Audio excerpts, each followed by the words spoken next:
Bab 3287 Suka curang. Melahirkan anak. Mileye merasa sejumput kaget. Agnes J berbisik, "Mencintaimu, sungguh sulit." Mendengar itu, Mileye menjadi hening. Pada saat ini, dia sangat menyalahkan diri. Dia merangkul erat Agnes J, dengan lembut berucap, "Aku tahu. Selama beberapa tahun ini, dia kurang menghabiskan waktu bersama keluarganya." Agnes J meletakkan kepalanya di bahu Mileye dan berucap dengan lembut, "Alangkah baiknya jika kita bisa tinggal di sini selamanya." Mileye tersenyum tipis, "Aku juga ingin." Setelah mengatakan itu, dia mengangkat kepalanya dan melihat ke kedalaman langit berbintang, lalu berucap dengan lembut, "Manusia, keinginan." Pada saat itu, dia baru menyadari satu hal. Seringkali, kultivasi adalah proses untuk melenyapkan kemanusiaan dan keinginan. Setelah hidup selamanya, kamu akan menganggap segalanya biasa saja. Terlebih lagi, setelah melihat orang-orang di sekitarmu meninggal satu demi satu, perasaan itu. Dan pada saat ini, akhirnya dia mulai merasakan kesepian yang dirasakan oleh Lydia. Sekarang dia mengerti kenapa Lydia tidak peduli pada makhluk hidup. Dia tidak ingin menjadi orang seperti itu. Mileye merangkul Agnes J erat. Pada saat ini, dia mendadak merasa cemas dan takut. Selama beberapa tahun terakhir, dia terus mengejar dao pedang, mengejar kesempurnaan, dan dengan demikian, dia mengabaikan orang-orang di sekitarnya. Terutama para wanita. Dia adalah tipe pria buruk. Mileye menggelengkan kepala sambil tersenyum dan dia merangkul wanita di tangannya dengan erat. Hargai saat ini. Hidup di saat ini. Mereka tetap bersama sampai pagi. Mereka berucap tentang banyak hal. Selama periode berikutnya, Mileye tidak kembali ke Akademi Guanxuan, tetapi tetap tinggal di dalam kediaman kecil. Setiap hari, selain membaca buku, ia juga memasak untuk Agnes J. Tersenyum di wajah Agnes J lebih banyak daripada sebelumnya. Namun, kebahagiaan tidak berlangsung lama. Suatu hari, sementara Mileye sedang memasak untuk Agnes J, Anyo mendadak muncul tidak jauh darinya. Anyo menyapa dengan hormat, "Din, ada masalah besar." "Masalah besar?" Mileye menatap Anyo, "Apakah ini dari klan Dewa Taichu?" Anyo menggelengkan kepalanya, "Tidak." "Bukan." Mileye berucap dengan serius, "Lalu siapa itu?" Anyo menunjukkan ekspresi serius, "Mungkin adalah ahli kuat dari dunia ilusi yang datang. Ada dua orang secara keseluruhan dan saat ini, mereka berada di Akademi Guanxuan, meminta kita untuk menyediakan jalur spiritual yang tidak terputus untuk mereka." Mileye menyipitkan matanya dengan dingin. Pada saat ini, Agnes J berjalan mendekati mereka. Dia meraih tangan Mileye, berucap pelan, "Pergilah." Mileye mengiyakan, merangkul pinggang Agnes J dan kemudian menundukkan kepala untuk menciumnya lembut. "Ketika kita bertemu lagi, kita akan punya anak." Agnes J tidak malu, melainkan tersenyum, "Baik." Mileye tertawa lepas, langsung menghilang di tengah dengan Anyo. Setelah Mileye dan Anyo pergi, Agnes J melihat ayam panggang di depannya, merasa sejumput kecewa. Saat Mileye dan Anyo baru kembali ke Akademi Guanxuan, dia sudah merasakan dua kekuatan yang sangat tangguh. Dunia ilusi sejati. Mileye merenung sejenak, mengapa akhir-akhir ini selalu ada ahli kuat dari dunia ilusi yang datang. Mileye tiba di istana Guanxuan dan begitu masuk, dia melihat dua orang, seorang pria dan seorang wanita. Pria itu, dari penampilannya, berusia sekitar 30-an, mengenakan jubah hitam dengan senyum samar di wajahnya. Wanita itu mengenakan gaun panjang putih yang indah. Melihat Mileye, pria itu tersenyum, "Kamu adalah master pedang dari dunia ini, bukan?" Mileye memandang pria itu, apakah kalian datang dari alam ilusi sejati? Pria itu menatap Mileye, aku yang sedang bertanya padamu. Mileye mengiyakan ringan, mari kita pindah ke tempat lain untuk berbicara. Setelah berbicara begitu, ia mendadak menghilang di tempatnya.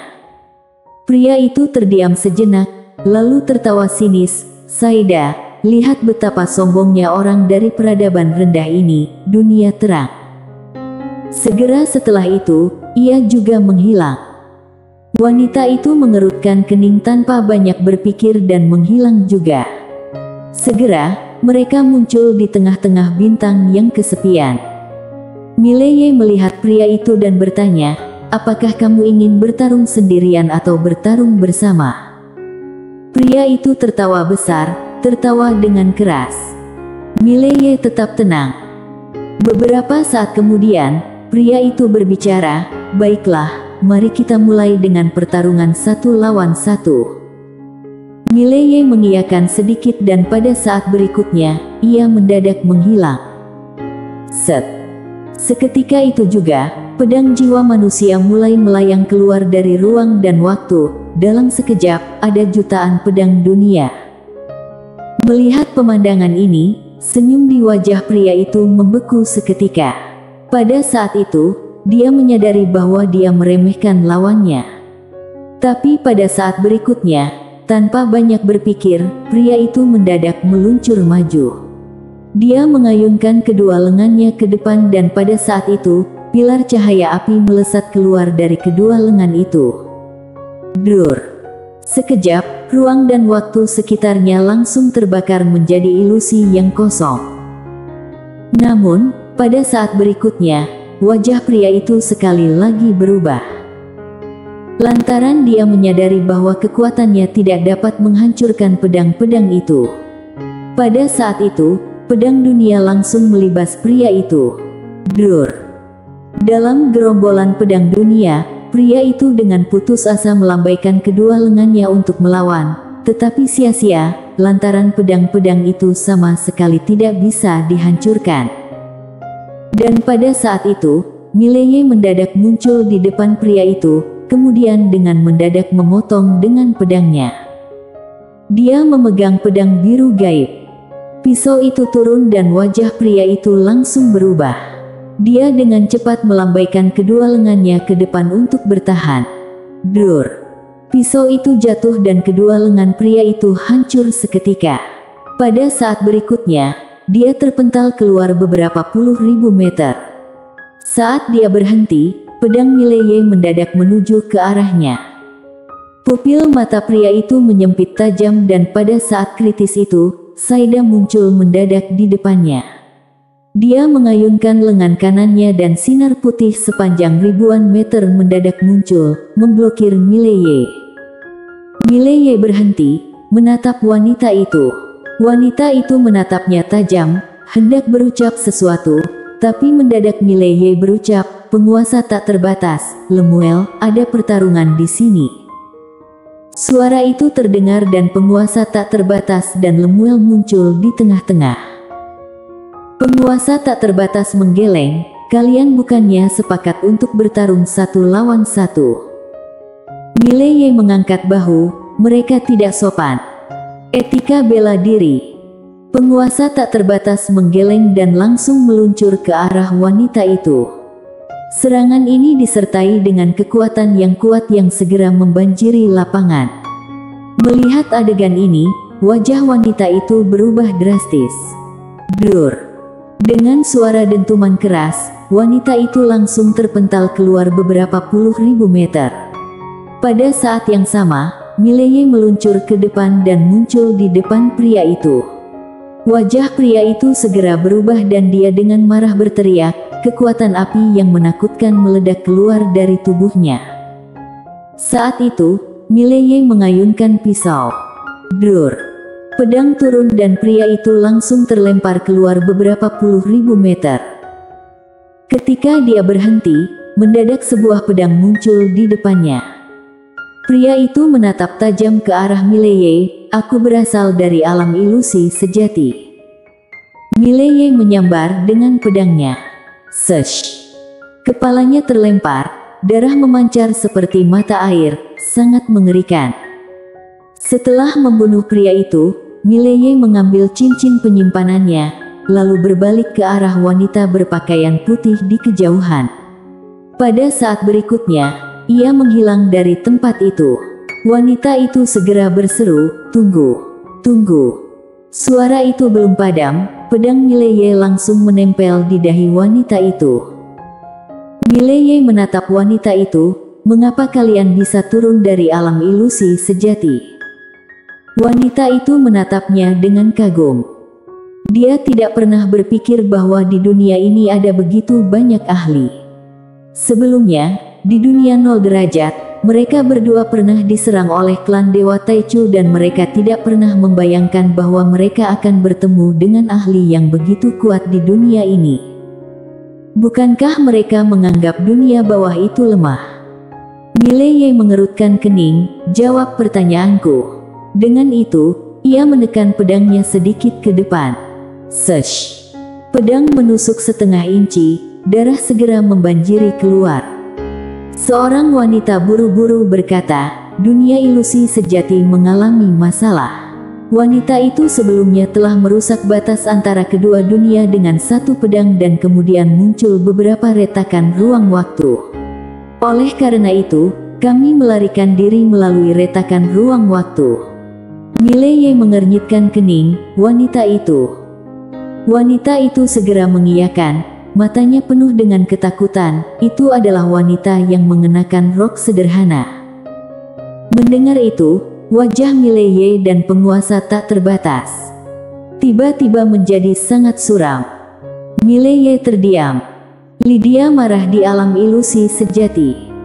Penguasa tak terbatas mendadak bertanya, "Apa tujuan kedatangan kalian ke sini?" Wanita itu ragu-ragu sejenak, lalu berkata, "Terlalu berbahaya di atas sana." Wanita itu tidak masuk akal, dia membunuh tanpa alasan. Kami turun ke sini untuk mencari perlindungan." Ekspresi Mileye membeku. Penguasa tak terbatas berucap dengan suara berat, "Kamu bilang dia membunuh sembarangan di atas sana." Wanita itu mengiyakan.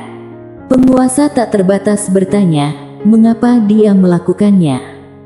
Wanita itu menjawab dengan suara serak, ada yang bertanya padanya, "Apakah dia memiliki alasan untuk membunuh? Tahukah kamu jawabannya?" Penguasa tak terbatas menatap wanita itu, "Apa jawabannya?" Wanita itu berkata dengan suara yang dalam, "Dia bilang dia suka membunuh." "Apakah membunuh butuh alasan?" Penguasa tak terbatas terdiam. Mileye juga terdiam. "Ini gaya Lydia." Wanita itu mendadak bertanya, "Apakah kalian kenal dengannya?" Penguasa tak terbatas bersikap tenang, "Apa pendapatmu?" Wanita itu melirik keduanya, lalu berucap, "Benar mengenalnya." Mileye mendadak berucap, "Apakah kalian pernah mengunjungi klan Dewa Taichu?" Wanita itu menegaskan, "Lia, selamanya." Mileye agak bingung, "Kenapa kalian tidak pernah mencuri dari klan Dewa Taichu? Mereka seharusnya lebih kaya." Wanita itu melirik Mileye, "Kami tidak bisa mengalahkan mereka."